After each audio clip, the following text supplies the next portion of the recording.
taruh di samping apa di depan? Takutnya Ustaz taruh di sini nggak ada naruh di situ ya? Di sini aja ya.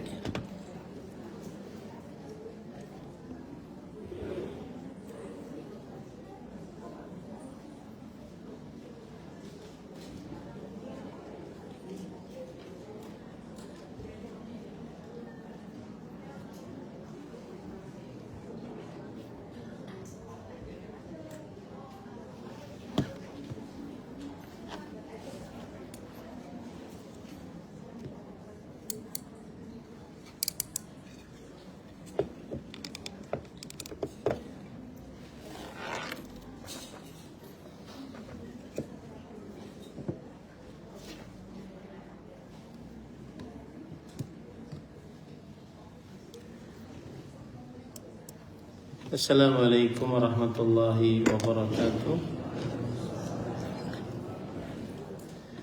Bismillahirrahmanirrahim. Innal hamdalillah nahmaduhu wa nasta'inuhu wa nastaghfiruh wa na'udzu billahi min shururi anfusina wa sayyiati a'malina. Man yahdihillahu fala mudilla lahu wa man yudlil fala hadiya lahu.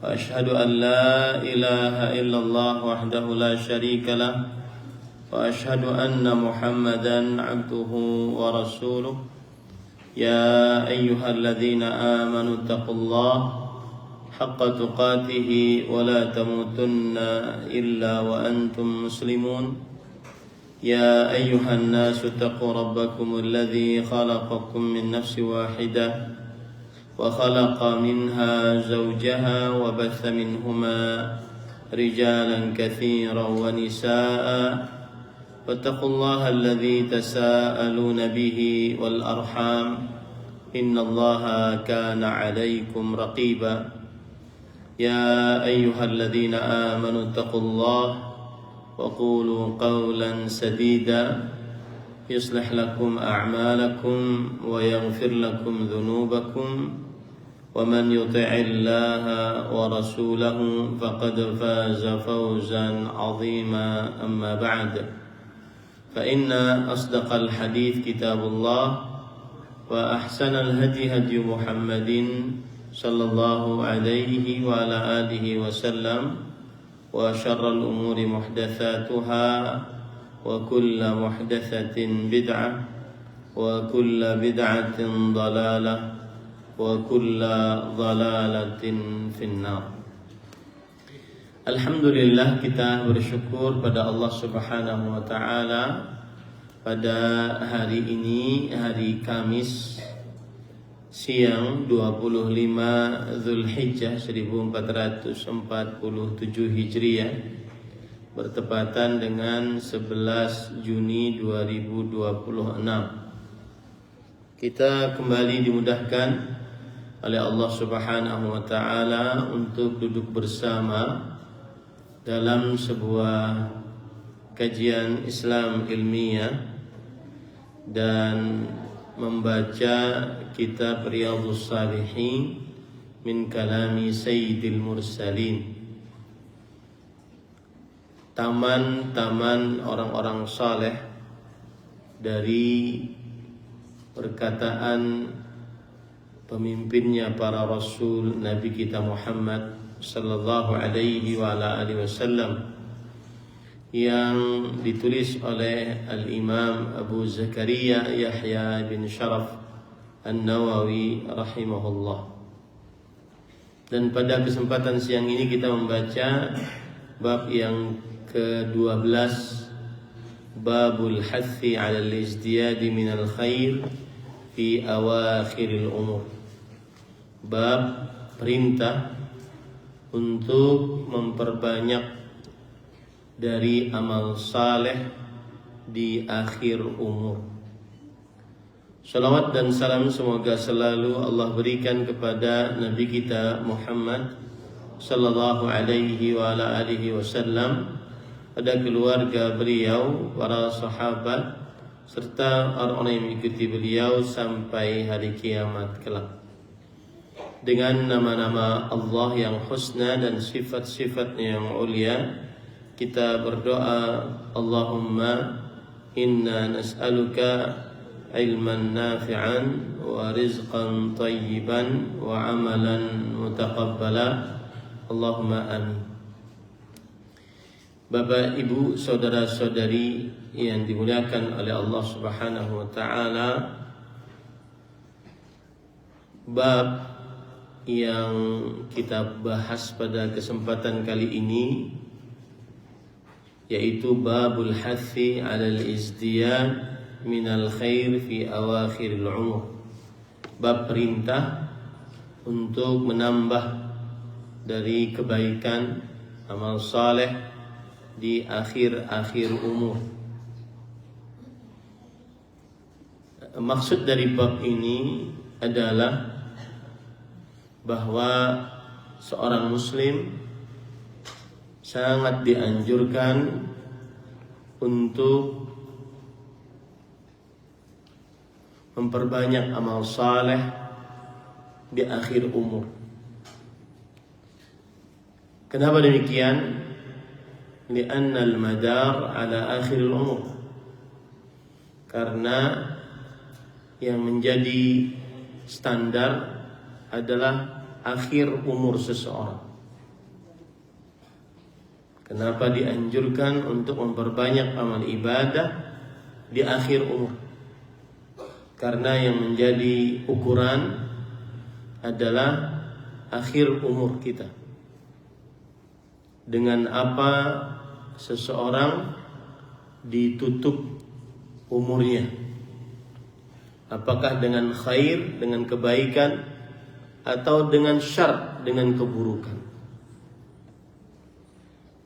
Hal ini berdasarkan hadis riwayat Bukhari Muslim bahwa Rasul sallallahu alaihi wasallam bersabda, "Innar rajula la ya'malu bi'amali ahli al-jannah hatta ma yabqa bainahu wa bainaha illa dhira'." Sesungguhnya seseorang benar-benar beramal dengan amalan penghuni surga sampai apa yang tersisa antara dia dengan surga hanya 1 zira'. 1 zira' itu dari ujung jari tengah sampai siku, itu 1 zira', 1 lengan. Fayasbiqu alaihi alkitab, lalu didahului atasnya takdir Allah. Fayamalu bi'amali ahli an-nar fayadkhuluha. Lalu ternyata dia mengamalkan amalan penghuni neraka, maka akhirnya dia masuk ke dalam neraka. Wa inna ahadakum la ya'malu bi'amali ahli an-nar. Dan sesungguhnya salah seorang di antara kalian mengamalkan amalan penghuni neraka hatta ma yakunu bainahu wa bainaha illa dira', sehingga jarak antara dia dengan neraka kecuali tidak ada jarak kecuali 1 hasta. Fayasbiqu alaihi kitab, lalu ia didahului oleh Alkitab, yaitu takdir yang sudah tertulis di dalam kitab Lauhul Mahfuz. Fayamalu bi'amali ahli jannah, lalu ia mengerjakan amalan penghuni surga, fayadkhuluha, maka akhirnya ia masuk ke dalam surga. Hadis ini memberikan pelajaran bahwa yang menjadi ukuran adalah akhir umur. Makanya diperintahkan untuk memperbanyak amal saleh di akhir umur. Oleh karena itu ada doa yang ma'thur, yang diriwayatkan, Allahumma ja'al khaira umri akhirahu wa khaira amali khawatimahu. Yang artinya, ya Allah, jadikanlah sebaik-baik umurku di akhirnya, dan jadikanlah sebaik-baik amalku di penutupnya. Allahumma ij'al khaira umri akhirahu wa khaira amali khawatimahu. Ya Allah, jadikanlah sebaik-baik umurku di akhirnya dan sebaik-baik amalku di penutupnya.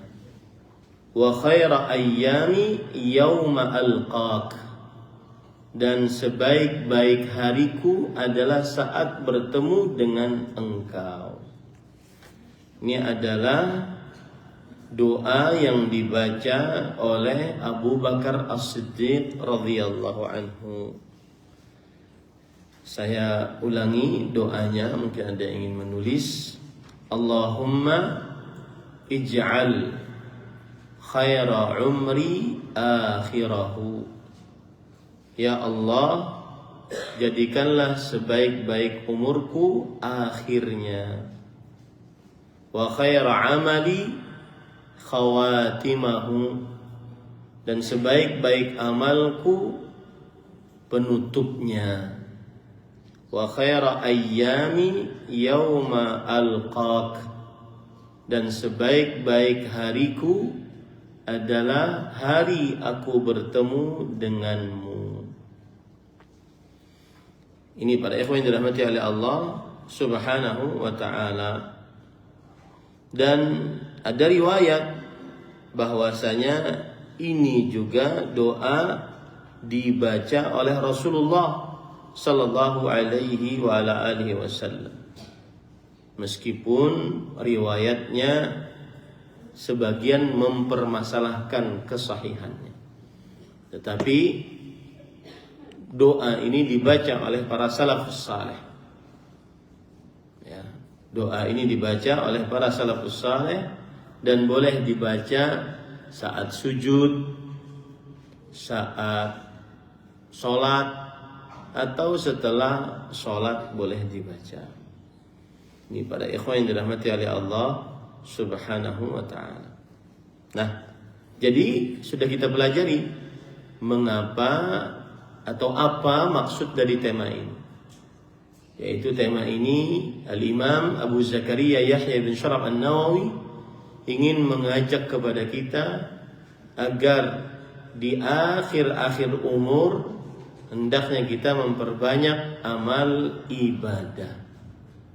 Kenapa? Karena tadi al-madar ala akhiril umur, ukuran standar hidup seseorang adalah di akhir umurnya berdasarkan hadis Rasul sallallahu alaihi wa ala alihi wasallam tadi.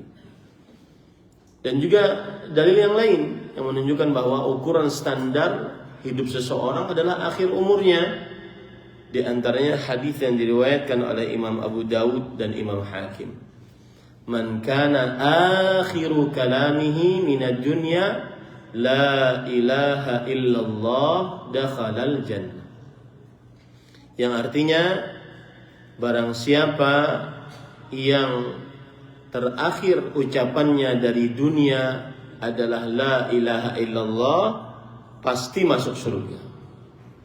Barang siapa yang terakhir ucapannya la ilaha illallah, pasti masuk ke dalam surganya Allah Subhanahu wa ta'ala. Nah, ini para ikhwan yang dirahmati oleh Allah Subhanahu wa ta'ala.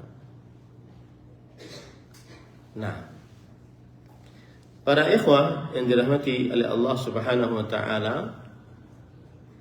jadi itulah maksud daripada tema kita. Oleh sebab itulah, sekali lagi, seseorang hendaknya apabila dipanjangkan umurnya, hendaknya dia beramal saleh, memperbanyak amal saleh. Apabila diperpanjang umurnya, hendaknya dia memperbanyak amal saleh. Tetapi ini juga tidak menutup kemungkinan bahwa seorang pemuda untuk memperbanyak amal saleh. Kenapa demikian? Karena seseorang tidak tahu kapan dia mati. Kadang dia mati di masa mudanya, dan kadang diakhirkan kematiannya sampai tuanya. Seseorang tidak tahu. Allah berfirman dalam Al-Quran tentang ketidaktahuan manusia akan kematiannya. Wa ma tadri nafsun madza taksibu ghadan wa ma tadri nafsun bi ayyi ardhin tamut. Seseorang tidak mengetahui apa yang akan dia perbuat besok hari. Dan seseorang tidak mengetahui di manakah dia akan meninggal. Oleh karena itu, yang tua diberikan umur panjang hendaknya memperbanyak amal ibadah. Karena akhir umur adalah standar penilaian dari Allah Subhanahu wa taala. Tapi tidak menutup kemungkinan juga yang muda memperbanyak amal ibadah. Karena kadang-kadang anak-anak muda meninggal duluan sebelum yang tua. Ada perkataan dari Maimun bin Mihran rahimahullah. Beliau berkata ketika beliau melihat para orang tua, "Ya ma'syaras syuyukh, wahai para orang tua, ma yuntadharu idza kana az-zar'u biyadda." Apa yang ditunggu kalau seandainya tanaman sudah mulai memutih? Maka orang-orang tua menjawab, al-hasad. Tanaman kalau seandainya sudah memutih, maka yang ada adalah dipetik, yang ada adalah dipanen, yaitu kematian.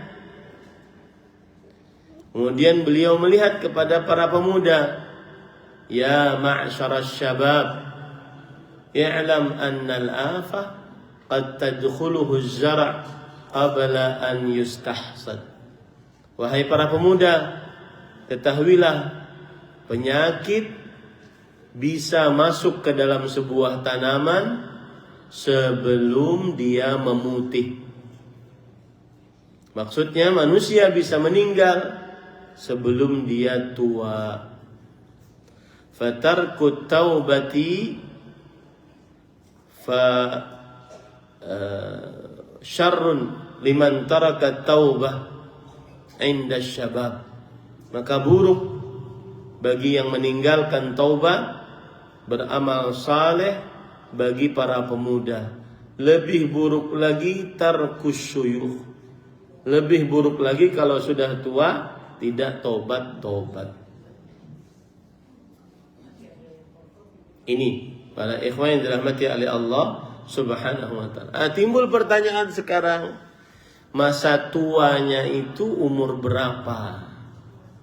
Yang mana saya harus fokus, lebih banyak fokus beribadah, sudah mengurangi kegiatan-kegiatan dunia, sudah mengurangi kegiatan-kegiatan yang duniawi. Maka Imam Ibnul Jauzi dalam kitab beliau Tanbihun Naim, beliau membagi umur manusia menjadi 5 bagian. Yang pertama 0 sampai 15 ini umur tufulah, umur anak-anak. Yang kedua 15 sampai 35 ini umur syababah, umur masa muda. Yang ketiga 35 sampai 50 ini umur kuhula, umur matang, di atas pemuda. Kemudian yang keempat umur 50 sampai 60 ini umur syaikhukhah, umur tua. Kemudian 60 sampai 80 ini umur haram, super tua. Maka kalau sudah berumur 50 sampai 60 atau 60 sampai 80, kurangi kegiatan-kegiatan dunia. Lebih banyak fokus beribadah kepada Allah Subhanahu wa taala. Pergi ke masjid, baca Quran, memperbanyak zikir, memperbanyak doa, memperbanyak menghatamkan Al-Quran. Kurangi sudah grup-grup WhatsApp reuni TK, reuni SD, ya, kurangi yang kira-kira terlalu fungsionalis, duniawinya terlalu banyak. Lebih banyak menghasilkan prestasi-prestasi ibadah di umur 50 ke 60 atau 60 ke 80. Saya pernah ngisi kajian waktu itu ba'da maghrib, kemudian lanjut sampai isya. Setelah selesai kajian ada bapak-bapak, umurnya sepertinya haram, sudah super tua, karena sudah ubanan seluruhnya, kemudian badannya sudah bungkuk, jalan susah. Kemudian setelah kajian menyalami saya, "Assalamualaikum Ustaz." "Waalaikumsalam warahmatullahi wabarakatuh Pak. Apa kabar?" "Baik Ustaz." Kemudian beliau berkata yang saya tidak mengira beliau mengatakan itu. Kata beliau, "Tadi malam atau kemarin malam saya lihat Ustadz live di TikTok." Berarti ini yang super tua sedang main TikTok. Nah, bagus kalau seandainya yang ditonton adalah pengajian. Tapi kalau seandainya yang ditonton wanita-wanita joget velocity gimana? Ya, maka kurangi urusan-urusan dunia.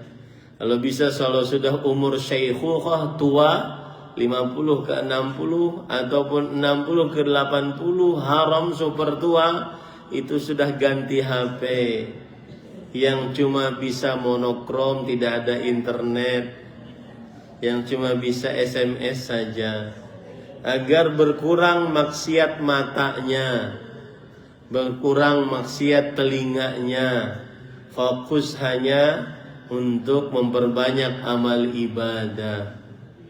Ya, ganti HP ini nasihat, tidak wajib. Ya, nasihat. Taib. Kemudian penulis Imam Nawawi rahimahullah, beliau mengatakan, beliau membawakan ayat, yaitu surat Fatir ayat 36. Allah Subhanahu wa taala berfirman, "Awalam nu'ammirkum ma yatadzakkara fihi man tadzakkar." Yang artinya,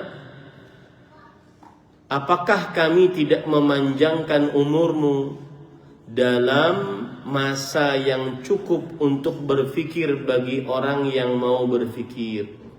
Waja'akumun nadhir, dan apakah tidak datang kepadamu pemberi peringatan?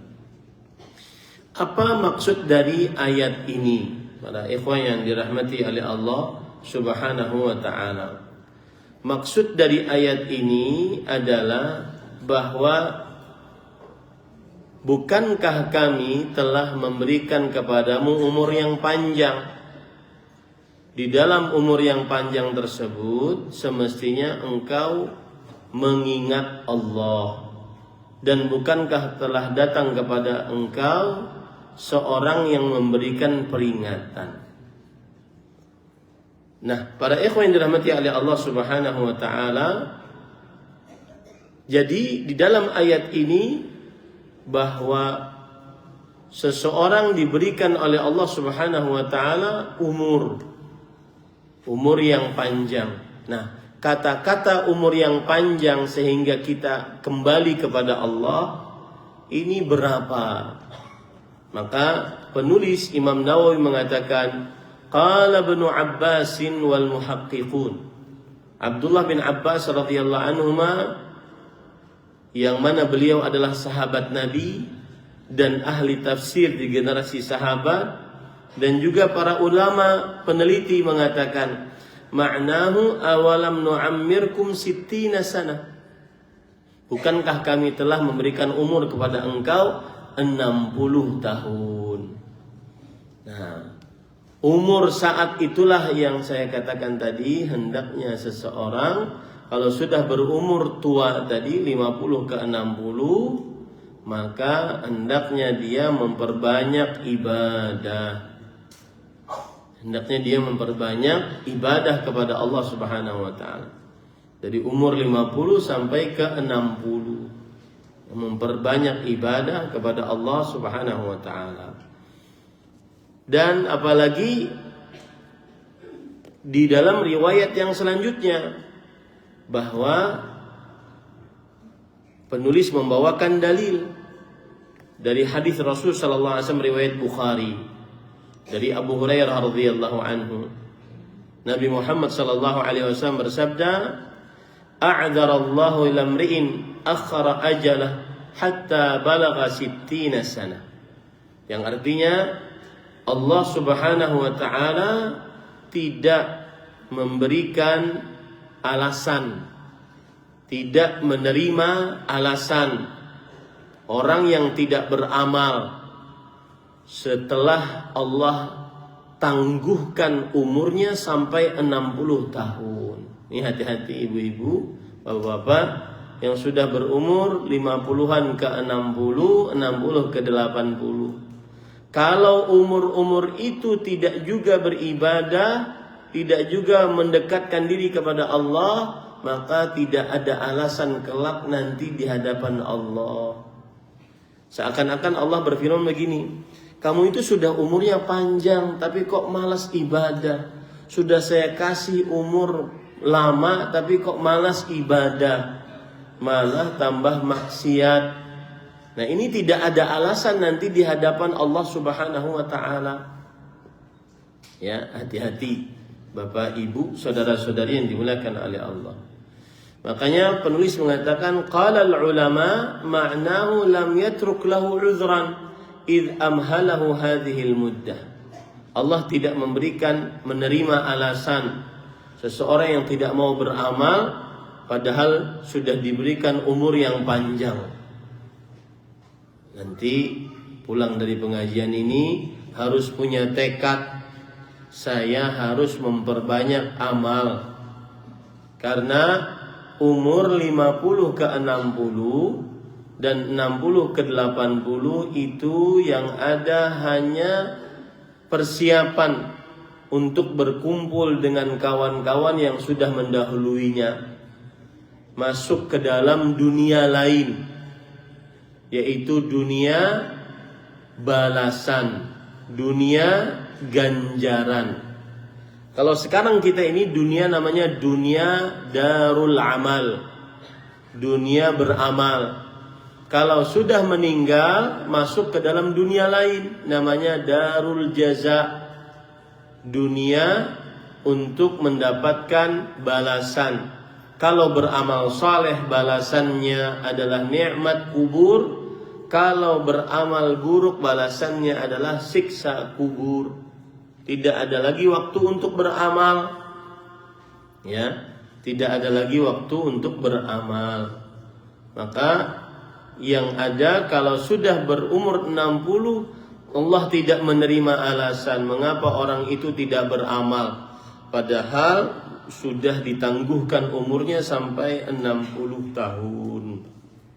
Ini para ikhwah yang dirahmati oleh Allah Subhanahu wa taala. Taib. Itu adalah ayat pertama dan hadis pertama yang disebutkan oleh Imam Abu Zakaria Yahya bin Syaraf An-Nawawi rahimahullah. Jadi saya ambil ringkasan pelajaran dari ayat pertama dan hadis pertama. Ayat yang pertama yang kita pelajari tadi bahwasanya seseorang diberikan umur yang panjang oleh Allah untuk beramal saleh. Ini patut wajib dicatat baik-baik. Semakin panjang umur seseorang, maka semestinya semakin dia mengingat amal saleh dan beramal saleh. Kenapa? Karena tadi standar akhir hidup seseorang adalah standar statusnya di sisi Allah adalah akhir hidup seseorang. Standar statusnya di sisi Allah adalah akhir hidup seseorang. Nah, kemudian pelajaran dari hadis yaitu bahwa apabila ada orang diberikan oleh Allah umur sampai 60 tahun, maka tidak ada alasan bagi dia di hadapan Allah kelak kalau dia kurang beramal ibadah. Kalau dia kurang beramal ibadah, tidak ada alasan. Kalau sudah umur panjang, maka Allah telah menegakkan hujjah. Ya, Allah telah menegakkan alasan bagi dia. Apalagi kita hidup di negara Indonesia, yang mana kebanyakannya kaum muslimin, maka tidak ada alasan bagi kita kelak di hadapan Allah, ya Allah saya nggak tahu bahwa sholat itu wajib hukumnya. Tidak ada alasan. Ya Allah saya tidak tahu puasa Ramadan itu hukumnya wajib. Tidak ada alasan. Ya. Saya tidak tahu bahwa tata cara berwudu sesuai dengan sunnah Rasul SAW seperti ini. Nggak ada alasan. Karena sudah diberi umur 60 tahun, apalagi selama umur 60 tahun tersebut tinggal di tengah-tengah kaum muslimin. Ya, ini para ikhwan yang dirahmati oleh Allah Subhanahu wa taala. Tidak ada alasan bagi dia tidak bayar zakat. Kalau seandainya dia mencukupi syarat untuk bayar zakat kalau sudah di umur 60 tahun. Kenapa? Karena sudah diberikan umur panjang oleh Allah untuk belajar ilmu agama Islam. Ya. Ini. Begitu juga di dalam melanggar larangan. Seperti seseorang, ini khusus untuk dosa-dosa perempuan, melanggar larangan seperti yang paling jelas dari perempuan adalah bertabarruj. Menampilkan hiasan dirinya kepada laki-laki yang bukan mahramnya. Hiasan perempuan itu ada dua, tubuhnya dan apa yang dipakai pada tubuhnya. Tubuhnya seperti wajahnya yang cantik, rambutnya yang indah, kulitnya yang mulus, tubuhnya yang molek. Dia tampilkan di hadapan laki-laki yang bukan mahramnya. Maka ini kalau sudah sampai kepada umur 60 tahun dan dia masih menampilkan yang seperti itu, auratnya masih terbuka, tidak ada alasan di hadapan Allah kelak. Dia tidak bisa mengelak dan tidak bisa mengatakan alasan saya tidak tahu. Apalagi dia tinggal di tengah kaum muslimin selama 60 tahun tersebut. Atau dia memakai pakaian, karena saya katakan tadi hiasan itu ada dua, tubuhnya dan apa yang dipakainya, seperti make up, bermake up di hadapan laki-laki yang bukan mahram, atau seperti memakai perhiasan terlihat oleh laki-laki yang bukan mahram, atau seperti memakai minyak wangi tercium oleh laki-laki yang bukan mahram, atau seperti memakai pakaian yang indah menawan, mempesona laki-laki yang bukan mahram. Ini semua masuk ke dalam ayat Al-Quran dalam surah An-Nur, wala yubdina zinatahunna. Para perempuan janganlah memperlihatkan hiasan mereka. Hiasan tadi saya sebutkan ada dua. Nah, apabila dia tetap melanggar padahal umurnya sudah 60 tahun, maka di hadapan Allah kelak tidak ada alasan dia tidak mengetahui. Kenapa? Karena sudah lama dia berumur, aturan sudah banyak dia mengambil ilmu-ilmu agama Islam, tidak ada alasan dia tidak tahu di hadapan Allah Subhanahu wa taala. Ya, ini Bapak Ibu saudara-saudari yang dimuliakan oleh Allah Subhanahu wa ta'ala. Seperti juga seseorang yang melanggar larangan, seperti misalkan berhutang piutang riba. Kalau sudah berumur panjang, maka tidak ada alasan dia tidak tahu kalau itu riba. Ya, kalau sudah berumur panjang, tidak ada alasan dia tidak tahu bahwa itu adalah riba. Ini para ikhwan yang dirahmati oleh Allah Subhanahu wa ta'ala. Kenapa? Karena selama umur 60 tahun tersebut dia bisa belajar mana yang haram dari hutang piutang, mana yang halal. Masih menggadaikan gadaian dengan riba, masih hutang piutang dengan riba. Ya, maka ini hati-hati. Masih pinjol, apalagi pinjol untuk judol. Pinjaman online untuk main judi online. Ya. Kalau sudah berumur 60-an, maka tidak ada alasan, tidak diterima alasan di sisi Allah. Saya nggak tahu ya Allah, nggak ada. Kenapa? Karena sudah tegak hujjah di atas di hadapannya. Sudah banyak ustadz yang ceramah di depan yang dia dengar. Sudah banyak ayat Al-Quran yang dia dengar, tetapi dia masih melanggar. Nah ini hati-hati yang berumur 50 ke 60, 60 ke 80. Makanya saya katakan tadi, kurangi urusan-urusan dunia. Ya, lebih banyak di rumah, lebih banyak membuat prestasi-prestasi ibadah. Ya, ini pada ikhwan yang dirahmati oleh Allah Subhanahu wa ta'ala. Nah, kemudian kita ambil hadis yang kedua. Hadisnya agak panjang. Saya bacakan. An Ibnu Abbas radhiyallahu anhuma qala kana Umar radhiyallahu anhu yudkhiluni ma'a asyakhi Badr. Yang artinya Abdullah bin Abbas. Saya katakan tadi Abdullah bin Abbas adalah sahabat Nabi. Dan beliau ini saat Nabi meninggal, beliau masih muda. Umurnya masih belasan saat Nabi meninggal. Kemudian akhirnya beliau belajar dengan para sahabat Nabi. Akhirnya tidak berapa lama menjadi ahli ilmu agama Islam, menjadi ahli tafsir, menjadi ulamanya umat Islam. Makanya disebut gelarnya Habrul Ummah, ulamanya umat Islam. Beliau juga mempunyai gelar Tarjumanul Quran, ahli tafsir di generasi sahabat. Abdullah bin Abbas radhiyallahu anhu meskipun beliau masih muda, maka beliau bercerita, adalah Umar bin Khattab sering memasukkanku berkumpul dengan orang-orang tua yang ikut perang Badar. Orang-orang tua yang ikut perang Badar dari para sahabat Nabi.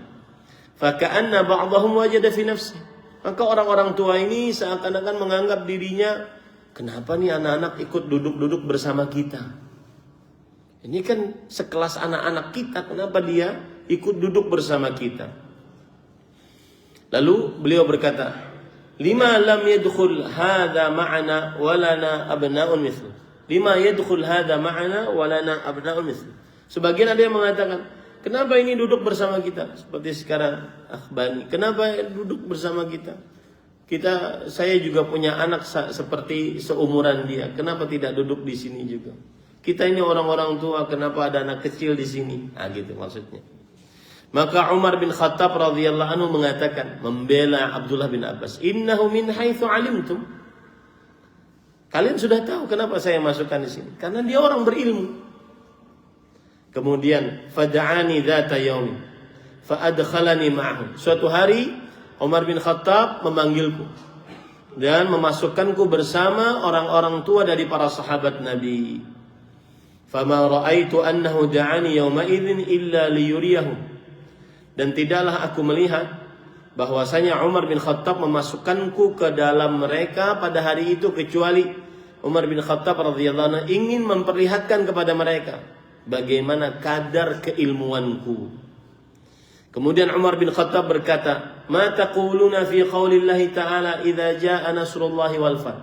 Wahai kalian para orang tua yang ikut perang Badar, orang-orang tua dari kaum Ansar dan dari kaum Muhajirin, apa pendapat kalian tentang ayat surat An-Nasr ayat 1? Apa tafsirannya? Idza jaa nasrullahi wal fath, yang artinya dalam bahasa Indonesia, jika telah datang kemenangan dari Allah dan penaklukan. Faqala ba'dhum umirna nahmadullaha wa nastaghfiruhu idza nasarna wa fataha alaina. Sebagian menjawab bahwa kita diperintahkan oleh Allah untuk memuji Allah, beristighfar kepada Allah jika Allah memberikan kemenangan kepada kita saat kita perang. Wa sakata ba'dhum falam yaqul syai'an. Sebagian lagi diam dan tidak berbicara sama sekali. Faqala li akadzalika taqulu ya Ibn Abbas. Lalu Umar bin Khattab radhiyallahu anhu berkata kepada Abdullah bin Abbas, wahai Abdullah bin Abbas, apakah begitu tafsiran ayatnya? Maka kata Abdullah bin Abbas, la, bukan begitu tafsirannya. Fama taqul, lalu apa yang engkau ucapkan? Qultu huwa ajalu Rasulillah sallallahu alaihi wasallam a'lamahu lah. Ayat tersebut adalah tanda kematian Rasulullah sallallahu alaihi wasallam yang Allah beritahukan kepada Nabi Muhammad sallallahu alaihi wasallam. Idza jaa nasrullah wal fath, jika datang pertolongan Allah dan penaklukan. Wa dzalika alamatu ajalik, dan itu adalah tanda kematian engkau wahai Muhammad sallallahu alaihi wasallam. Fasabbih bihamdi rabbika wastaghfirhu innahu kana tawwaba. Maka bertasbihlah, memuji Rabbmu dan beristighfarlah, sesungguhnya Allah Maha penerima taubat. Quran surah An-Nasr ayat 3. Faqala Umar radhiyallahu anhu ma a'lamu minha illa ma taqul, rawahu al-Bukhari. Maka Umar bin Khattab pun menambahkan, aku tidak mengetahui tafsiran dari ayat tersebut kecuali yang engkau ucapkan tadi wahai Abdullah bin Abbas. Artinya tafsirannya benar, bahwa ayat idza jaa nasrullah wal fath adalah tanda dekatnya ajal Rasulullah SAW. Hadis riwayat Bukhari. Baik, apa faedah dari ayat ini yang berkaitan dengan tema kita, memperbanyak ibadah di akhir usia? Maka jawabannya adalah Rasulullah Sallallahu Alaihi Wasallam ketika diturunkan ayat ini umur beliau 60 tahun. Ketika ayat ini diturunkan, umur beliau berapa? 60 tahun. Maka bagi yang berumur 60 tahun, perbanyaklah fasabbih bihamdi rabbika wastaghfirhu.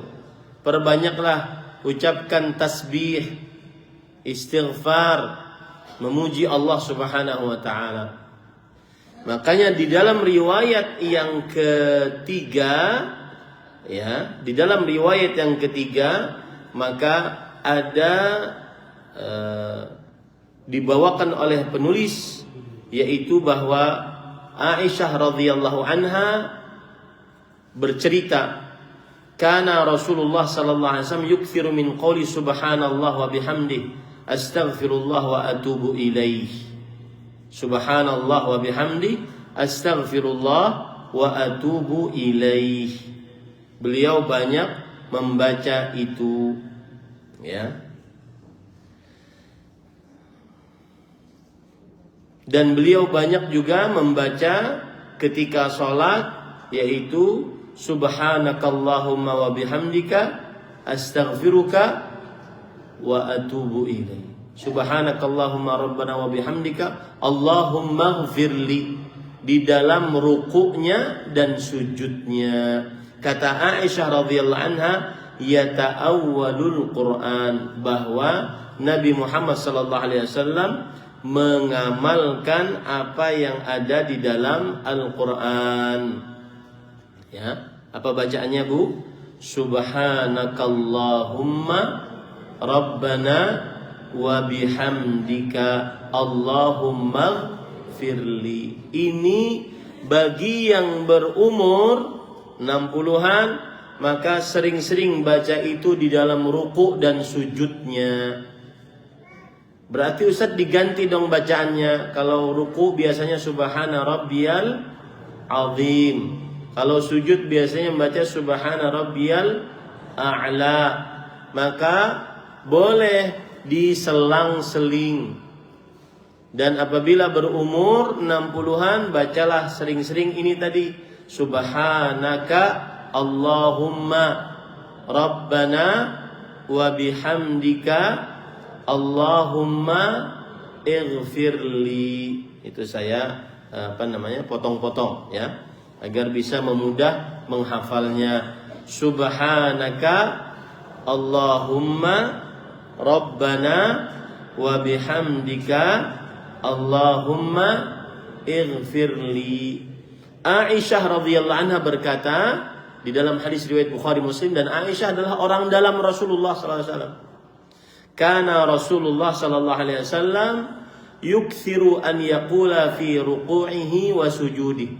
Adalah Rasulullah sallallahu alaihi wasallam sering membaca di dalam rukuknya dan sujudnya, subhanaka Allahumma rabbana wa bihamdika Allahumma ighfirli. Kemudian Aisyah berkata, yata'awwalul Quran. Yata'awwalul Quran artinya mengamalkan apa yang disebutkan dalam surat An-Nasr tadi. Fasabbih bihamdi rabbika wastaghfirhu innahu kana tawwaba. Bahkan dalam riwayat Muslim, perhatikan nih, kana Rasulullah sallallahu alaihi wasallam yukthiru an yaqula qabla an yamut. Adalah Rasulullah sallallahu alaihi wasallam memperbanyak bacaan ini sebelum beliau meninggal. Artinya masa-masa tua. Subhanaka Allahumma. Nah, ini bacaan lain, Bu. Ya, jadi ada beberapa bacaan. Subhanaka Allahumma wa bihamdika astaghfiruka wa atubu ilaika. Nah, ini bacaan lain. Ini tidak mesti harus di dalam sholat. Ini tidak mesti harus di dalam sholat. Yang bacaan kedua tadi, saya ulangi.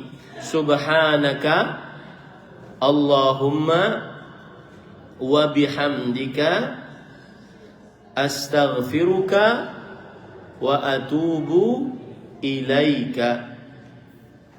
Ya, ini tidak mesti harus dibaca di dalam sholat. Saya ulangi, subhanaka Allahumma wa bihamdika astaghfiruka wa atubu ilaika. Nah, ini para ikhwan yang dirahmati oleh Allah Subhanahu wa taala. Intinya, ibu-ibu saudari-saudari muslimah, ketika sudah berumur 50 ke 60, 60 ke 80, sering-sering memuji Allah, sering-sering beristighfar kepada Allah, sering-sering bertaubat kepada Allah Subhanahu wa taala. Ya. Sering-sering itu. Kenapa? Karena kita ini kan kalau sudah berumur, ya, sudah terlalu banyak yang diucapkan. Sudah terlalu banyak yang dikerjakan. Sudah terlalu banyak janji-janji.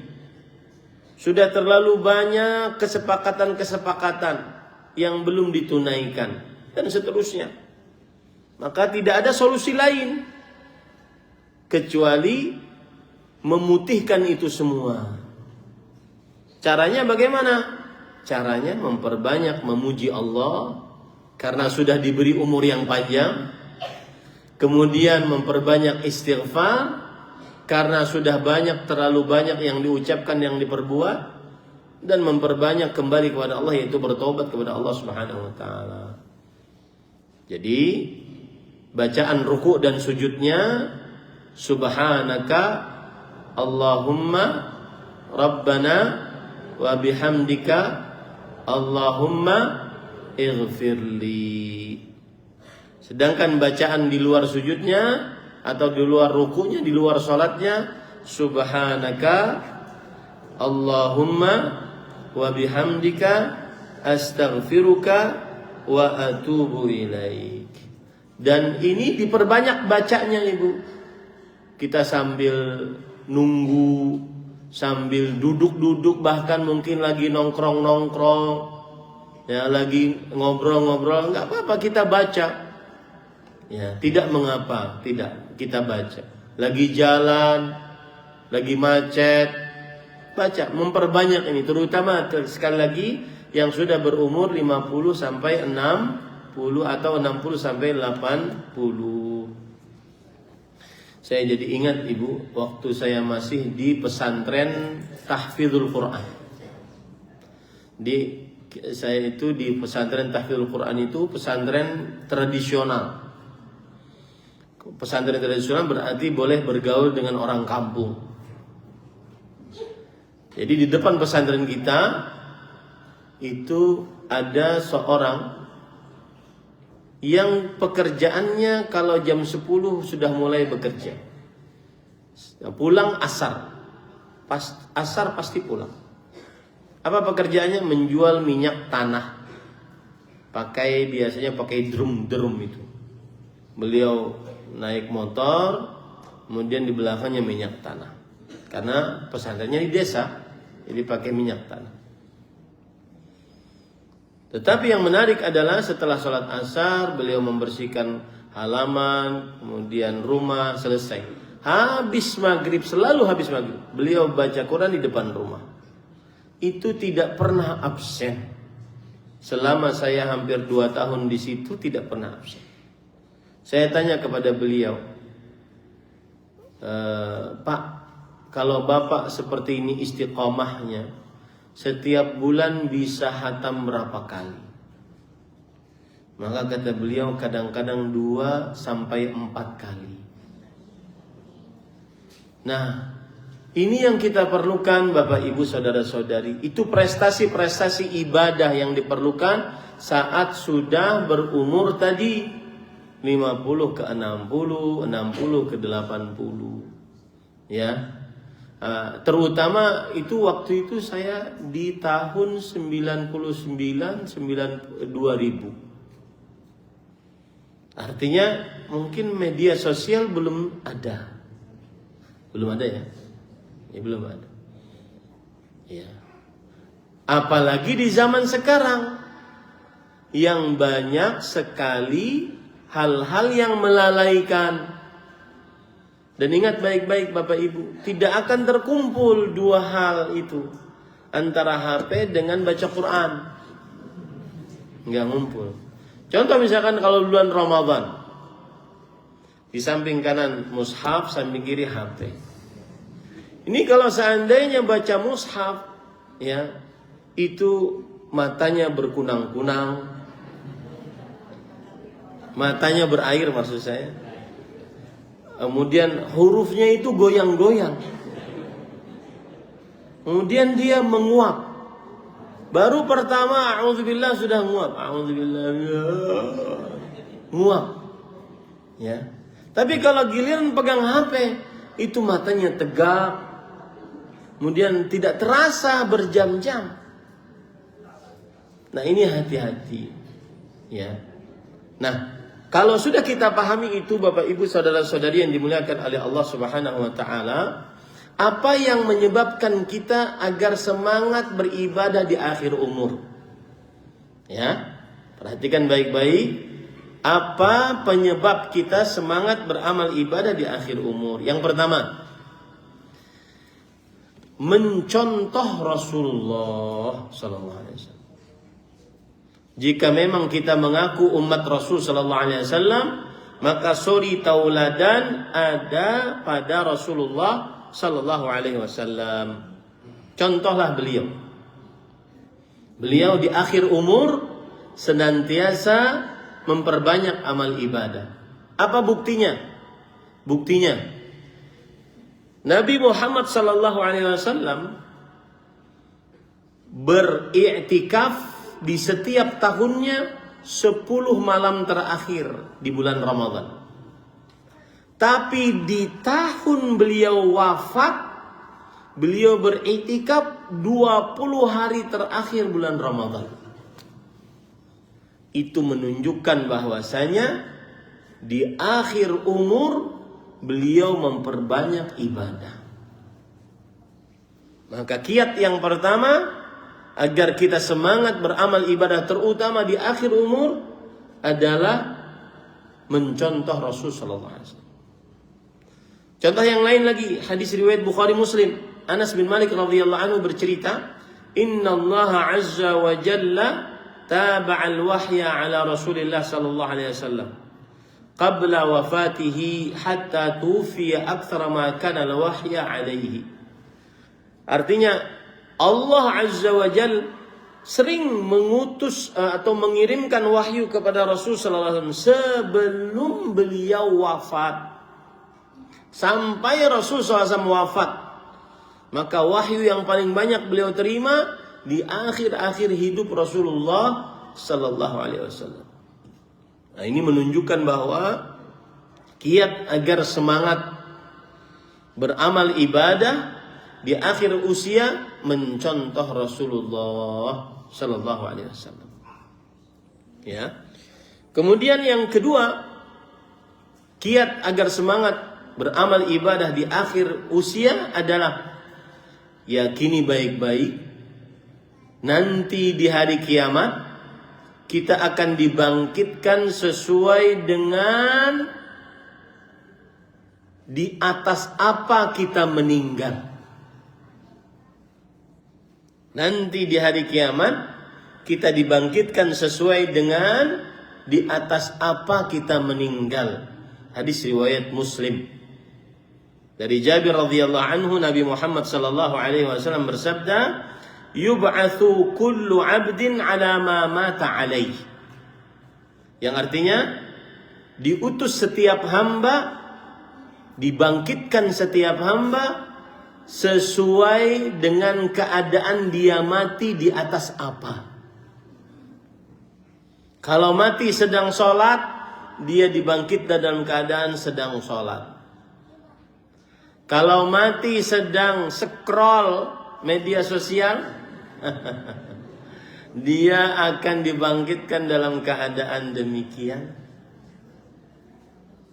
Kalau mati saat baca Quran, dia akan dibangkitkan dalam keadaan membaca Al-Quran. Kalau mati baca koran, dia akan dibangkitkan dalam keadaan demikian. Seseorang akan dibangkitkan sesuai dengan apa yang dia mati di atasnya.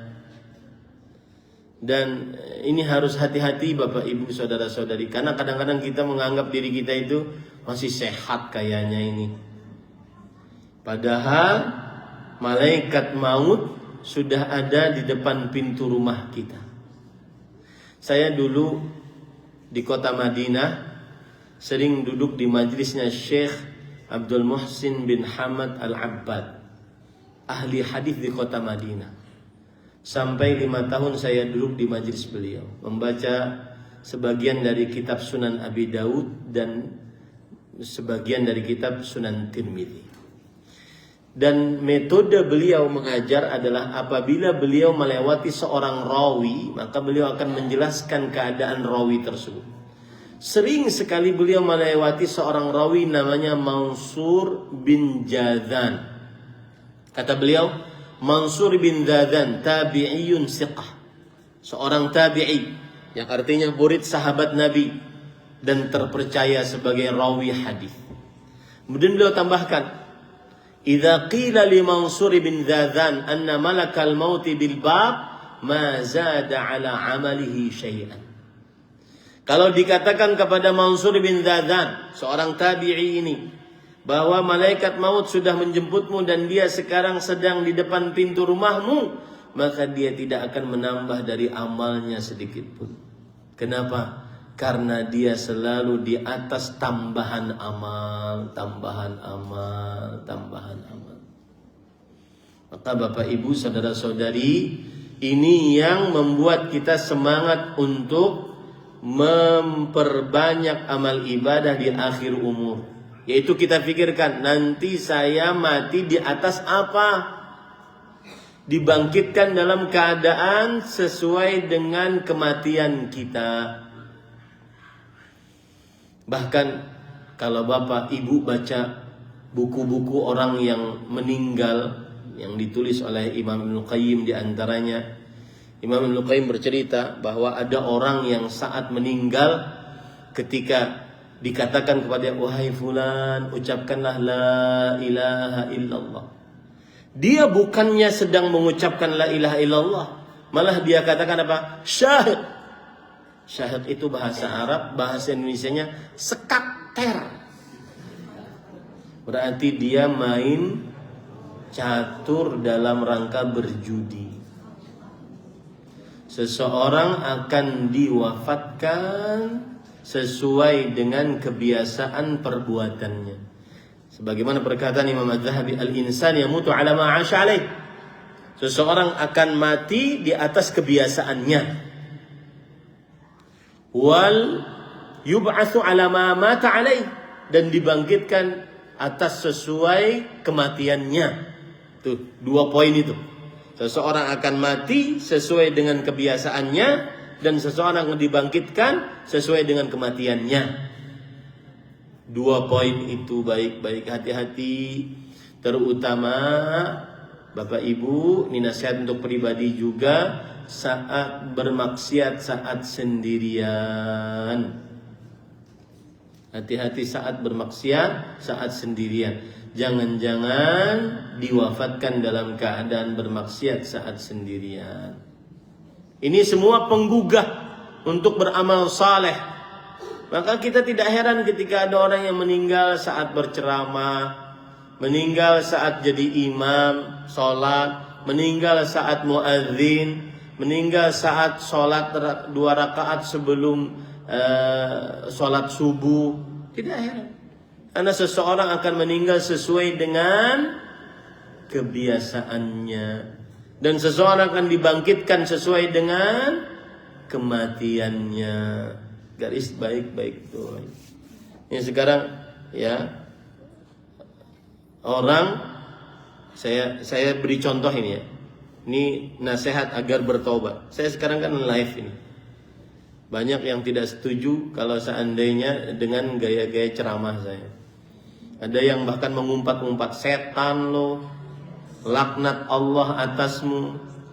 Maka hati-hati, jangan-jangan saat menulis itu mati, dan kita akan berhadapan kelak di hari kiamat.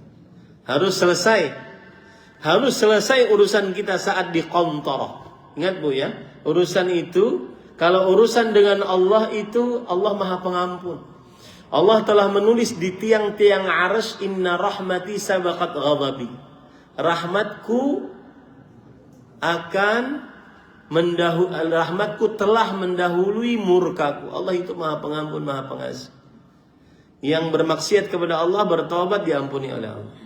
Tapi kalau sudah urusannya dengan manusia, nggak akan selesai sampai di qantarah. Qantarah itu apa sih Bu?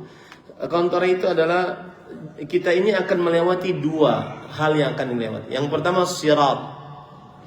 Sirat adalah jembatan yang dibentangkan oleh Allah di atas neraka jahanam. Ada yang selamat tercabik-cabik, ada yang tidak selamat dijeburkan ke dalam neraka jahanam. Kalau selamat berarti dia orang beriman. Tapi kalau selamat pun belum selesai urusannya, dia harus berdiri lagi di atas namanya sirat, jembatan kecil. Disitulah Allah mengqisas, mengambil apa yang merupakan tanggung jawabnya, memberikan apa yang merupakan haknya. Nggak akan selesai urusan, tidak akan masuk surga kecuali sudah hudzibu wa nuqu, begitu hadisnya. Benar-benar suci, bersih, murni, putih, baru bisa masuk surga.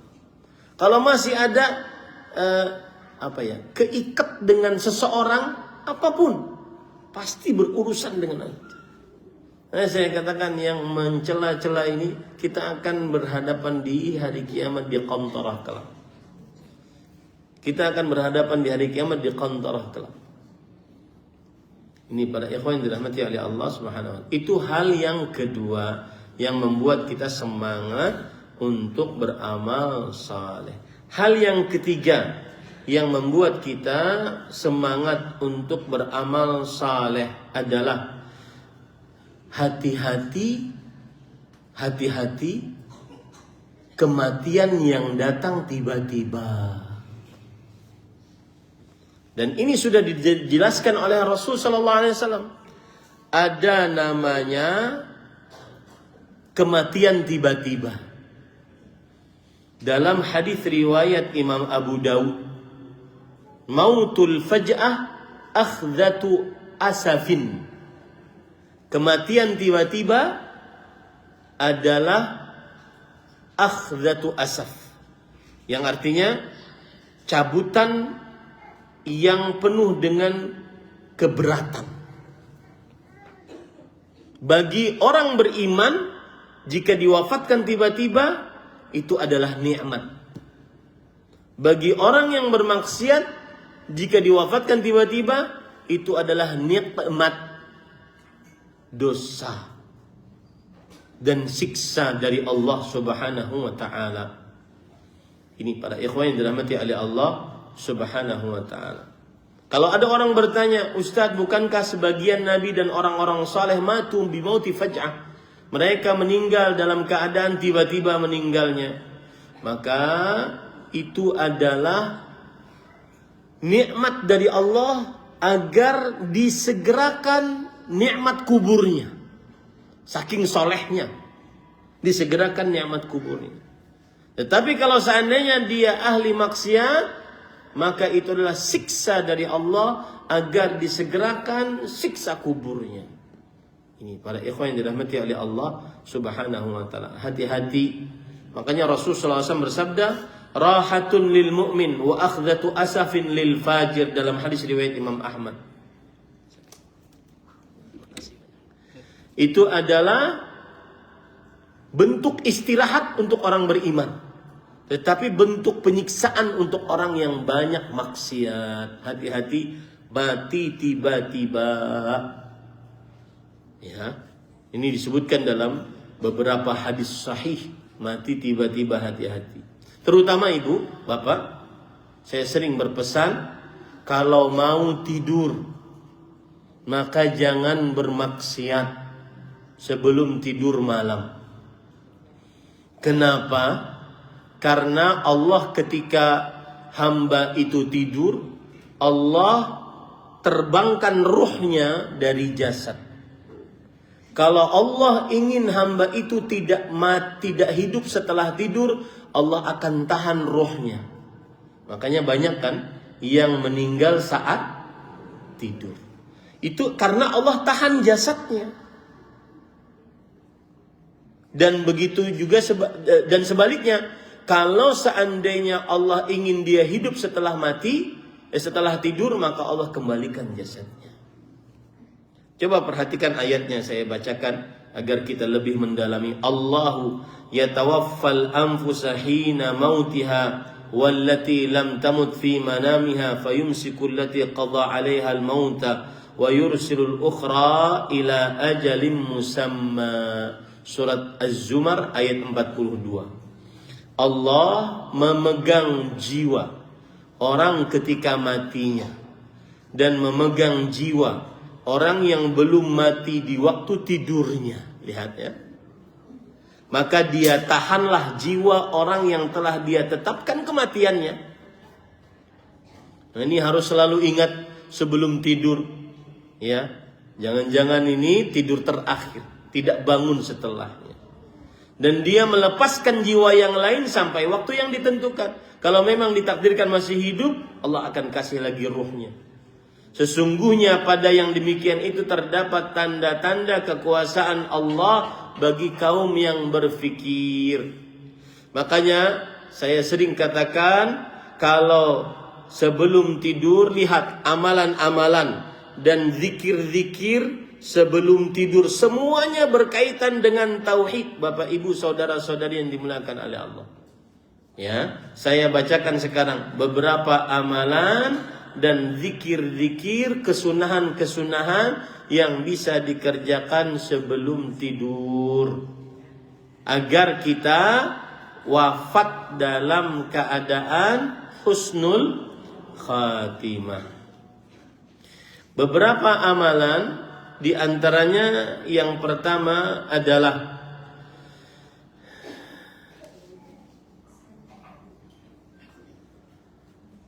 Pertama, Nabi Muhammad sallallahu alaihi wasallam beliau sebelum tidur berwudu. Sebelum tidur berwudu. Dalam hadis riwayat Muslim, "Idza akhadta madja'aka fatawadda wudu'aka lis-shalah." Jika engkau ingin tidur maka wudu'lah sebagaimana engkau ingin sholat. Itu satu. Kemudian yang kedua, Rasul sallallahu alaihi wasallam bersabda, "Man bata tahiran," barang siapa yang tidur dalam keadaan suci, maka para malaikat akan mendoakan mendapatkan ampunan dari Allah Subhanahu wa taala. Barang siapa yang tidur dalam keadaan suci, maka para malaikat akan mendoakan orang tersebut mendapatkan ampunan. Dalam hadis yang diriwayatkan oleh Abdullah bin Umar radhiyallahu anhuma, diriwayatkan oleh Imam Ibnu Hibban, Imam At-Tabarani, "Man bata tahiran bata fi syi'arihi malak fala yastayqidhu illa qala al-malak Allahumma ighfir li 'abdika fulan."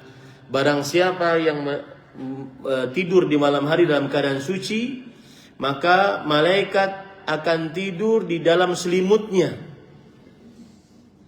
dan tidaklah dia bangun kecuali malaikat tersebut selama dia tidur mendoakan, "Ya Allah, ampunilah si fulan hamba engkau, fa innahu bata tahiran." Sesungguhnya dia tidur dalam keadaan bersuci. Jangan lupa itu ibu, bapak, tidur dalam keadaan berwudu. Ustaz, kalau seandainya seseorang habis berjima, apakah harus mandi? Maka jawabannya tidak. Tetapi mandi lebih baik. Kalaupun agak malas, maka tetap berwudu. Ya, tetap dalam keadaan berwudu. Ini Bapak Ibu, saudara-saudari yang dimuliakan oleh Allah Subhanahu wa taala. Kemudian yang kedua, itu yang kedua ya, membaca dua surat minta perlindungan. Qul a'udzu birabbil falaq, qul a'udzu birabbin nas. Membaca dua surat sebelum tidur.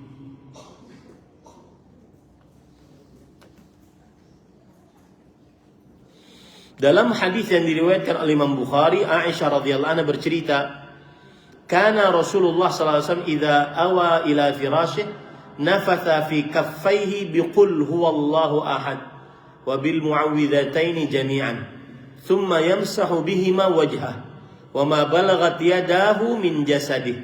Qalat Aisyah radhiyallahu anha, "Falamma ishtaka kana ya'muruni an af'ala dhalika bihi." Ini subhanallah. Perhatikan Bu. Adalah Rasulullah SAW jika ingin tidur di kasurnya, beliau meludah sedikit, ya, meniupkan dengan air ludah sedikit, seperti ini contohnya, ya, di kedua telapak tangannya.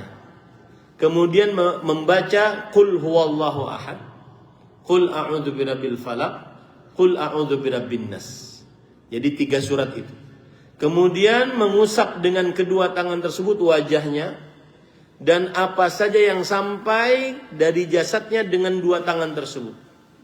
Ya, pokoknya 2 tangan tersebut mengusap seluruh jasadnya dengan kedua tangan tersebut. Bahkan Aisyah bercerita, ketika Rasulullah SAW dalam keadaan sakit keras, yang mana di situ beliau mau meninggal, Rasulullah SAW sempat-sempatnya meminta Aisyah radhiyallahu anha, beliaulah yang membaca suratnya pada tangan Rasulullah SAW. Kemudian Aisyah dengan tangan Rasulullah SAW mengusapkan ke tubuh Rasulullah SAW. Ini menunjukkan saking pentingnya doa ini. Itu yang kedua. Yang ketiga, Bapak Ibu, saudara-saudari yang dimuliakan oleh Allah Subhanahu wa taala, membaca doa ketika mau tidur. Lihat doa-doanya. Doanya semuanya tauhid. Dalam hadis riwayat Imam Muslim dari Al-Bara' bin Azib radhiyallahu an, Rasul sallallahu alaihi wasallam jika ingin tidur, maka beliau mengatakan berwudulah sebagaimana engkau berwudu ingin sholat. Kemudian tidurlah di sisi kananmu. Nah, ini amalan ketiga sebelum doa ya. Ini amalan ketiga sebelum doa. Tidurlah di bagian sisi bagian kananmu. Ustaz, kalau seandainya suami istri ingin pelukan gimana? Maka jawabannya tidak mengapa. Ini hanya kesunahan. Ya. Mungkin nanti kalau seandainya sudah selesai pelukannya, kembali ke kanan-kanan masing-masing. Ya, karena itu kan jadi problem. Ya gimana ya? Saya ingin meluk istri, istri ingin meluk saya. Akhirnya kan tidak di bagian kanan tidurnya. Ya.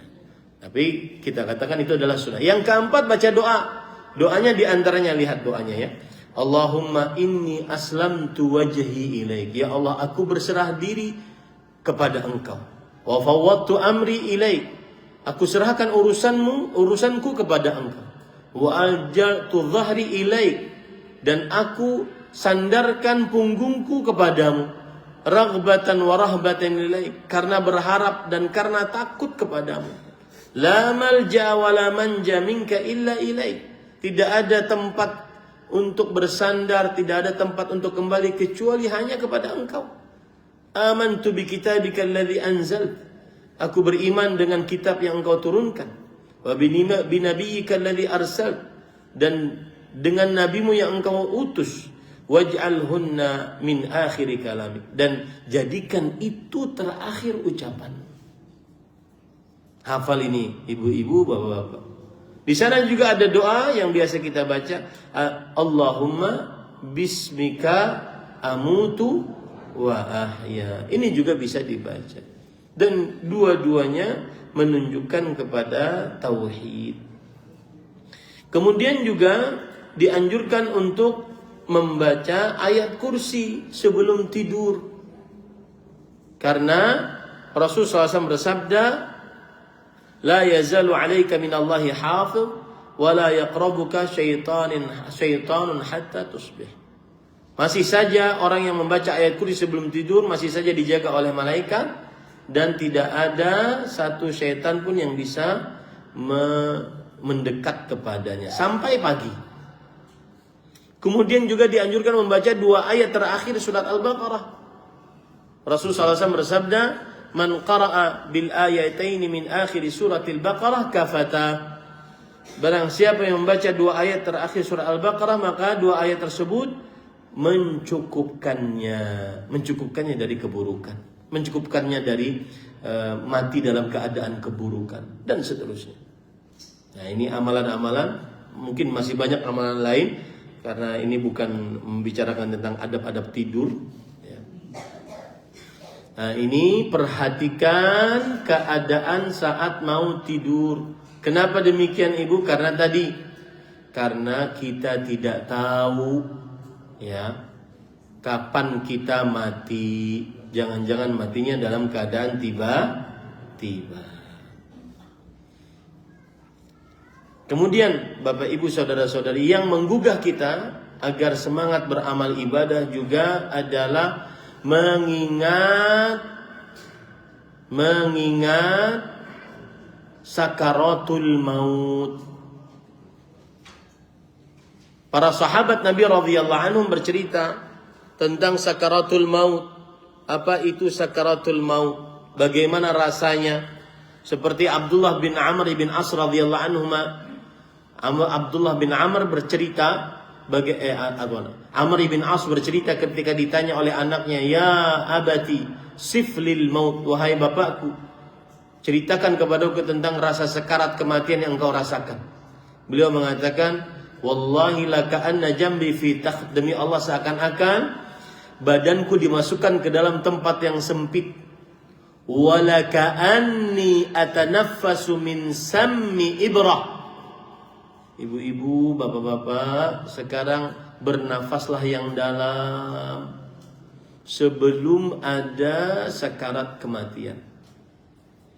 Karena Amr ibn As bercerita, seakan-akan aku bernafas dari lubang jarum. Subhanallah. Yang seperti ini membuat kita akhirnya semangat untuk beramal saleh, terutama di akhir umur. Apalagi kalau sudah mikirkan yang seperti ini, Bapak Ibu, sudahlah saling memaafkan yang bertengkar karena harta waris. Saya sering mendapati pertanyaan-pertanyaan, Ustaz, kami saudara sekandung terputus hubungan rahim gara-gara harta waris yang ditinggal oleh bapak. Apa harta warisnya, Bu? Rumah. Berapa harganya, Bu? 5 miliar. Kalau sudah terfikir tentang sakaratul maut, tidak akan ada nilainya 5 miliar tersebut. Ini Bapak Ibu, saudara-saudari yang dimuliakan oleh Allah Subhanahu wa taala. Kemudian yang selanjutnya, yang terakhir sebelum dan bukan yang paling akhir, saya ingin masuk kepada pertanyaan jika ada yang ingin ditanyakan, yaitu mengingat kubur. Agar orang semangat beramal ibadah, maka ingatlah kubur. Kenapa Ustadz ingat kubur? Emang ada apa? Jadi kuburan itu, Bapak Ibu, adalah tempat singgah pertama setelah kematian. Siapa yang selamat di alam kubur, maka tempat-tempat singgah setelahnya lebih mudah. Siapa yang tidak selamat di alam kubur, tempat singgah setelahnya lebih sulit. Ya, ingat tentang kubur. Jadi kalau sedang malas baca Quran, sukanya main-main media sosial saja, sedang malas ba'diyah qabliyah, sedang malas sholat malam, sedang malas sholat witir terakhir saat malam terakhir bulan Ramadan. Ya, ada sebagian orang witir terakhirnya malam terakhir bulan Ramadan. Malam pertama dia tinggalkan sholat witir malam lebaran. Sampai detik ini nggak sholat witir lagi. Ya, maka kalau malas-malas itu ingat kubur. Apa yang diingat? Yang diingat tentang kubur adalah bukan sempitnya saja, bukan siksanya saja, bukan gelapnya saja, enggak. Siapa yang selamat di kubur, maka fase setelah kubur lebih mudah. Siapa yang tidak selamat di kubur, fase setelah di kubur maka lebih sulit. Apa dalilnya? Hadis riwayat Imam Ibnu Majah.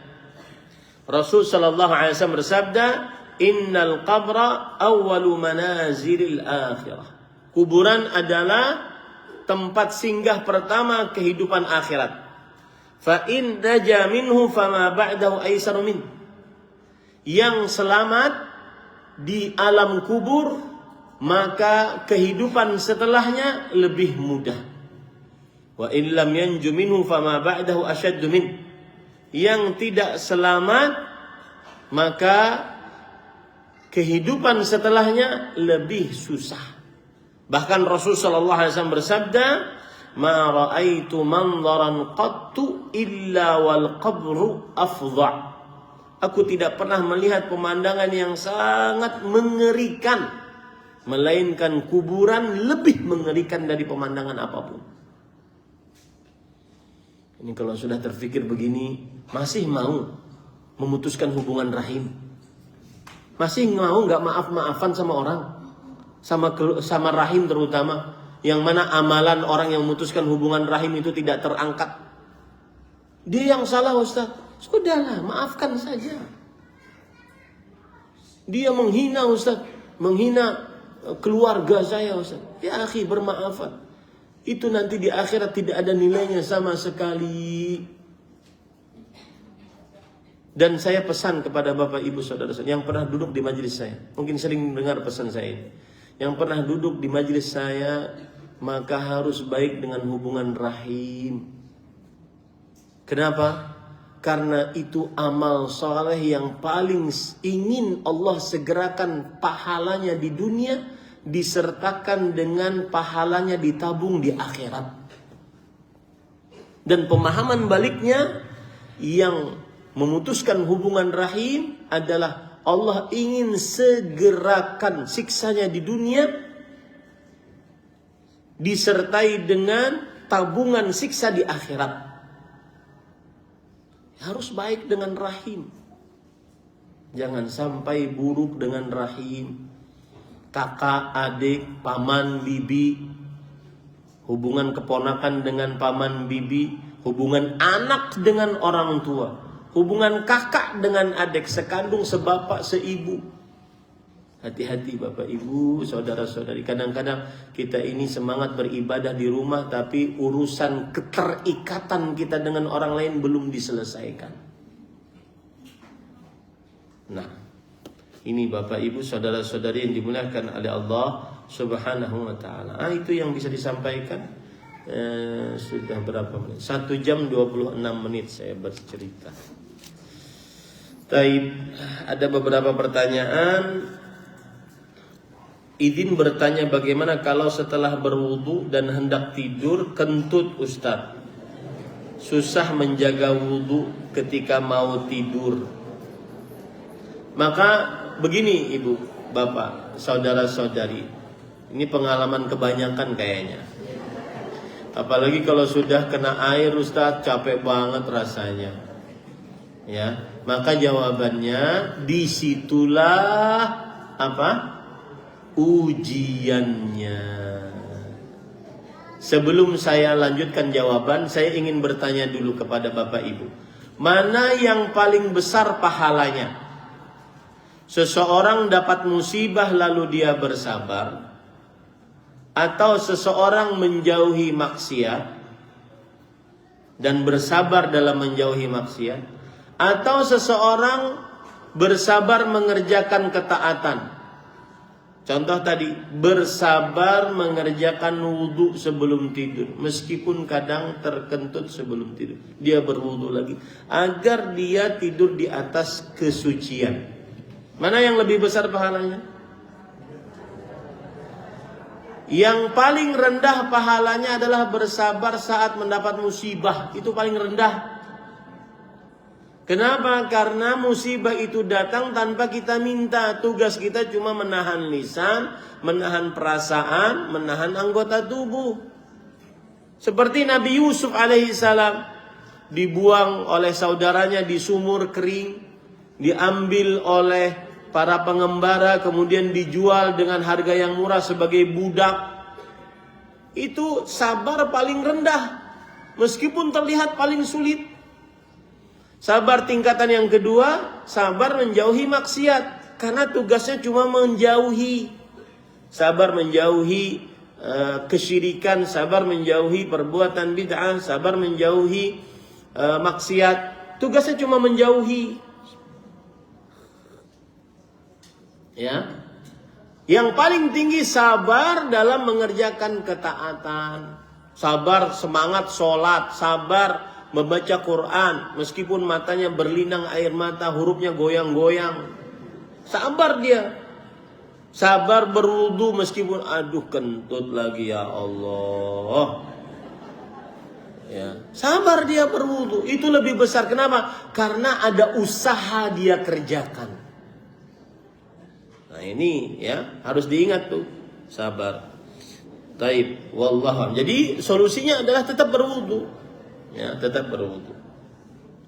Dan mengenai mengusap badan, apa boleh sekalian mengusap badan anak saya Ustaz? Boleh saja. Tetapi jika anak tersebut sudah bisa, lebih baik dia yang mengusap sendiri. Kalau seandainya anaknya masih balita mungkin, ataupun yang belum bisa membaca apa-apa, maka diusap boleh. Itu namanya beruqyah anak, boleh saja. Wallahu a'lam.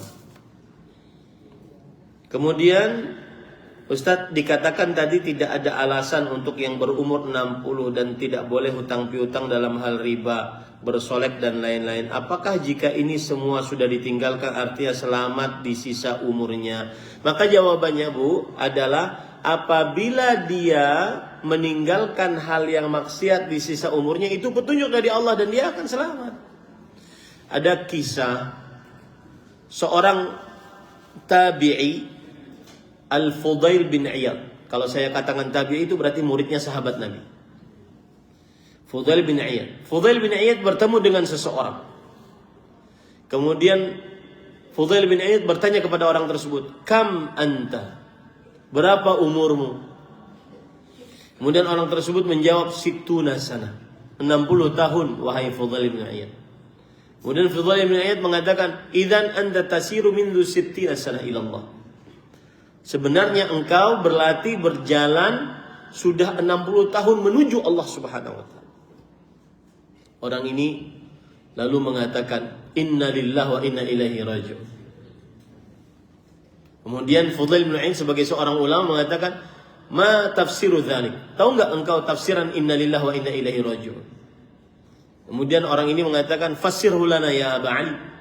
Wahai Abu Ali, wahai Fudail bin Iyad, seorang alim, disebut-sebut sebagai ahli ibadah 2 tanah suci. Coba tafsirkan kepada saya apa itu inna lillahi wa inna ilaihi raji'un. Beliau mengatakan inna lillahi 'abdun wa inna ilaihi muhasabun. Kita ini hamba Allah dan kita akan dihisab oleh Allah. Mendengar kata hisab, orang tersebut mengatakan malhilah. Wahai Fudail bin Iyad, saya sudah berumur 60 tahun. Apa solusi yang harus saya kerjakan? Ini sudah umur 60 tahun nih. Apa solusi yang saya harus kerjakan? Sudah terlalu banyak kehidupan-kehidupan, ucapan-ucapan yang saya lakukan sudah banyak sekali. Bingung saya mau mulainya dari mana. Sama dengan pertanyaan ini. Saya sudah berlaku riba. Saya sudah bersolek di hadapan hakim. Bingung. Tapi sekarang sudah berhenti. Apakah itu sudah habis? Maka kata Fudail bin Iyad, ini solusinya. Ahsin fima baqi. Yughfar laka ma salaf wa ma baqi. Perbaiki sisa umur hidupmu. Niscaya dosa-dosamu yang telah lalu diampuni.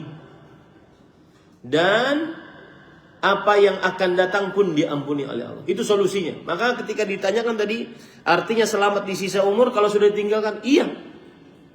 Perbaiki akhir hidupmu dengan meninggalkan hal-hal itu semua. Nah, kemudian lanjutan pertanyaan, sedangkan di ayat 60 surah An-Nisa ada kebolehan atau dispensasi untuk wanita 60 tahun tua menafos melepas tambahan jilbabnya. Maksudnya gimana ya Ustaz? Iya, bagus. Ayatnya berbunyi begini, wal qawaidu minan nisa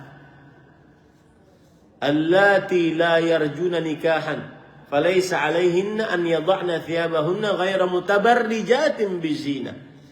Wanita-wanita yang menafos, yang sudah tidak berharap lagi untuk menikah dan sudah tidak diharapkan lagi untuk dinikahi karena saking tuanya, maka tidak mengapa dia untuk melepaskan jilbabnya. Apa itu jilbab, Ibu? Jadi gini, saya akan sebutkan pakaian perempuan ya. Ini kepala perempuan. Kemudian di atas kepalanya ada rambutnya. Di atas rambut ada kain. Kain itu disebut dalam Al-Quran sebagai khimar. Wal yadribna bi khumurihinna ala juyubihinna. Hendaknya para perempuan mengikat khimar mereka di bawah dagu mereka. Jadi kalau ibu-ibu sekarang pakai jilbab dan di bawah jilbab itu langsung rambut, itu namanya khimar dalam bahasa Al-Quran. Di atas khimar ada kain lagi, namanya jilbab. Yudanina alaihinna min jalabibihinna. Hendaknya para perempuan memanjangkan jilbab-jilbab mereka. Inilah yang boleh ditanggalkan. Bukan berarti dia boleh tidak memakai jilbab bahasa kita, yang akhirnya terlihat rambutnya. Bukan. Tetapi jilbab itu yang dimaksud adalah dia melepaskan kain yang di atas khimar. Itulah yang boleh ditanggalkan bagi wanita-wanita yang menopause. Itu pun dengan syarat ghairu mutabarrijatin bizina. Tidak memperlihatkan kecantikannya. Nah, itu dia. Tidak memperlihatkan kecantikannya. Itu ibu-ibu, saudari-saudari muslimah. Apalagi di zaman sekarang umur 60 masih seperti perawan ting-ting. Dengan adanya skin care, ya, dengan adanya masker untuk glowing. Nah, ini tidak boleh ditanggalkan. Kenapa? Karena akan mengundang fitnah bagi laki-laki yang bukan mahramnya. Wallahu a'lam. Begitu jawabannya, Bu. Dalam zikir terakhir sebelum tidur, Allahumma aslamtu nafsi ilaik dan seterusnya, bolehkah ditambah ya dengan la ilaha illallah? Karena siapa yang akhir kalam la ilaha illallah pasti masuk surga, atau mencukupkan saja dengan zikir sebelum tidur? Maka jawabannya cukupkan dengan zikir sebelum tidur. Ya. Nah, wallahu a'lam. Karena ketika kita mengucapkan ketika kita menutup dengan akhir la ilaha illallah, itu perlu dalil. Dan belum ada dalil. Wallahu a'lam. Bagaimana hukumnya jika usia 60 ke atas melakukan kegiatan olahraga, misal tenis, jalan pagi? Apakah benar jika kita melakukan kegiatan olahraga diniatkan untuk supaya kuat beribadah dan sehat, kegiatan tersebut dihitung ibadah? Maka jawabannya boleh, perkara mubah ini, asalkan jaga aurat meskipun umur 60. Ya. Ini kadang-kadang saya sangat heran bin ajaib melihat perempuan pakai jilbab. Asalnya dia kan pakai jilbab, tetapi karena olahraga akhirnya dia memakai pakaian olahraga. Pakaian olahraganya itu aneh bin ajaib, yaitu pakai jilbab, kemudian setelah itu bawahnya seperti pakai legging, kemudian untuk menutupi aurat besarnya pakai rok pendek. Ini nggak boleh, Ibu. Kenapa? Karena itu membentuk anggota tubuh, ya. Dan Allah berfirman dalam Al-Quran, wala yubdina zinatahunna. Perempuan tidak memperlihatkan hiasan mereka. Dan saya sudah bilang hiasan itu ada dua, tubuhnya dan apa yang dipakai oleh tubuhnya. Ya, tubuhnya, kemolekan tubuhnya nggak boleh dilihatkan kecuali kepada suaminya. Ya, tidak boleh ibu dilihatkan yang seperti itu.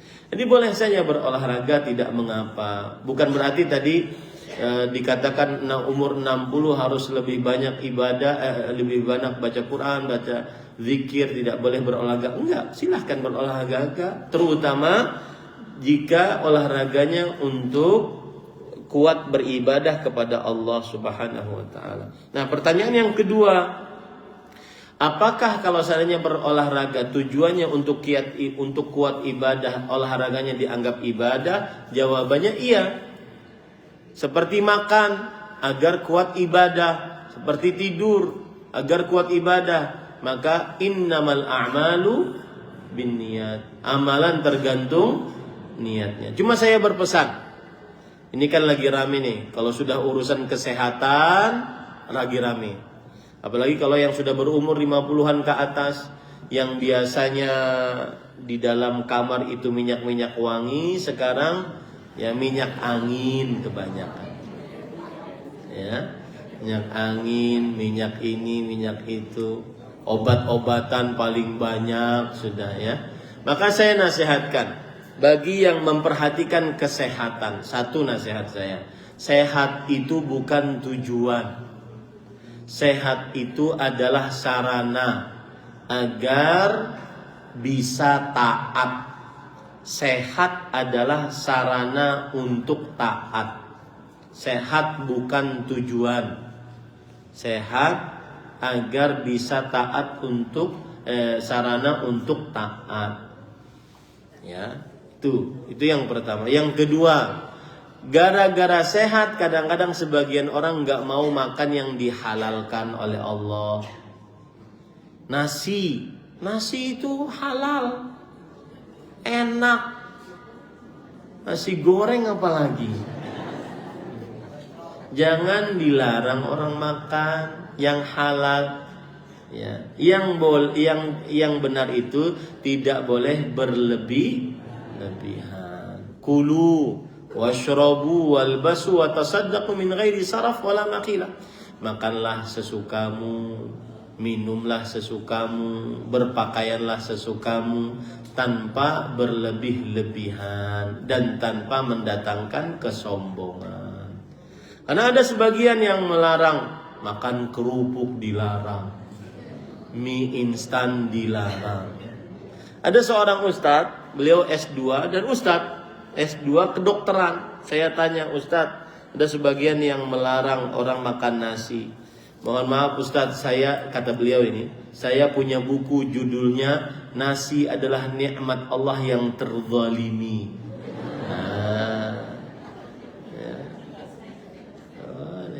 Ya.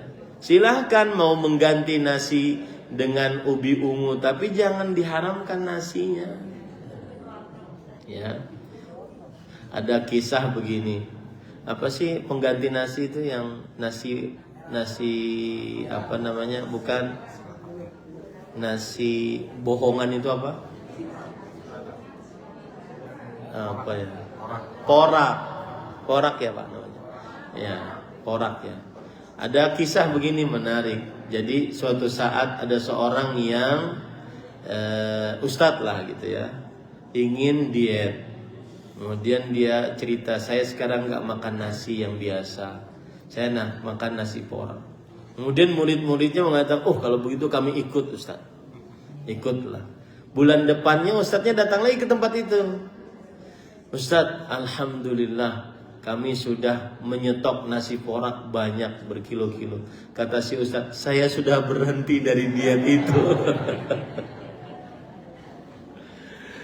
Jadi para ikhwah, terutama Bapak Ibu ya, yang mana kadang kalau sudah umur 40-an ke atas kan memperhatikan kesehatan karena makan sedikit begah gitu ya. Lambungnya susah sudah mencernanya.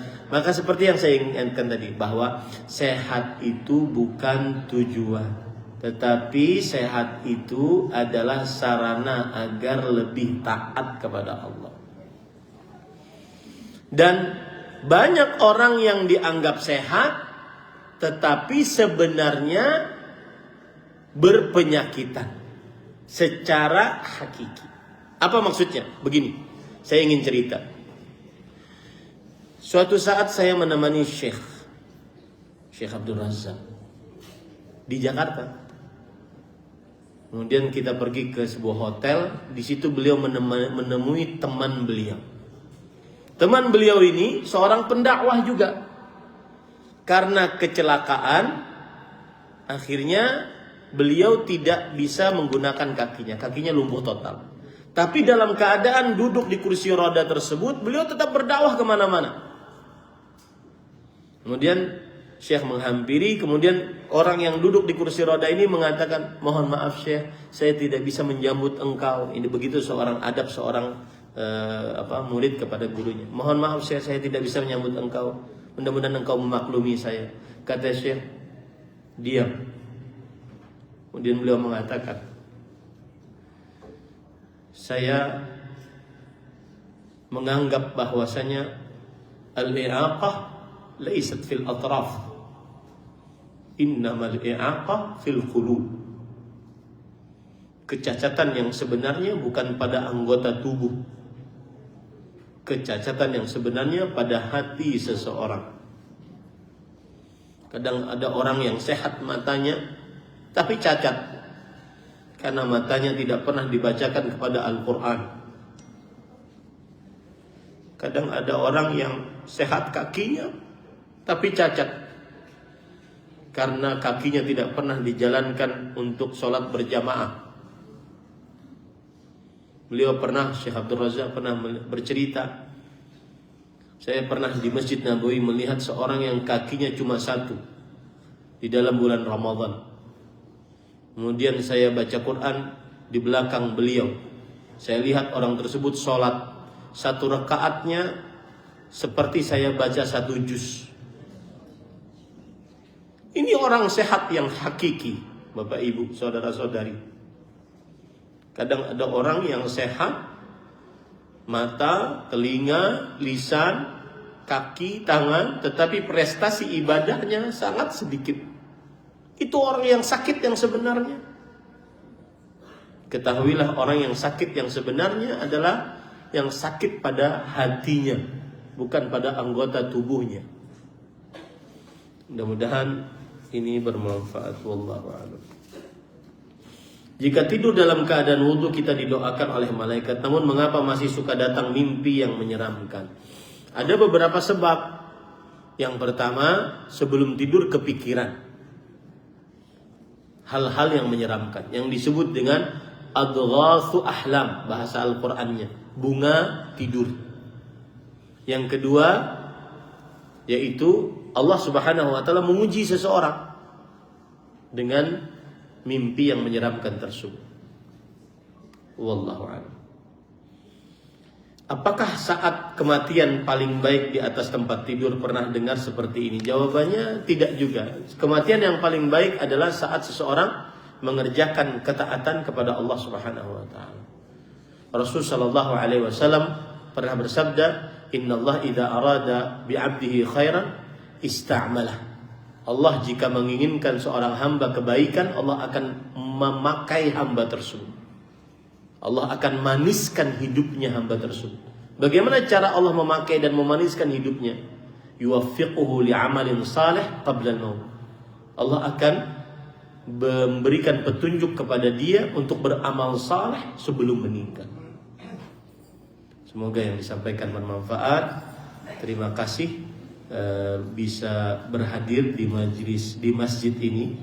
Ini masjid pertama yang saya datang, Masjid Jami' Al-Husna Admiralty Residen.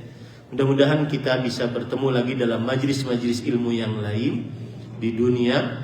Kalau tidak bertemu di dunia, saya ucapkan sampai jumpa di surga firdausnya Allah Subhanahu wa taala. Subhanakallahumma bihamdik, asyhadu an la ilaha illa anta astaghfiruka wa atubu ilaik. Wa sallallahu nabiyana Muhammad walhamdulillahi rabbil alamin. Wassalamualaikum warahmatullahi wabarakatuh.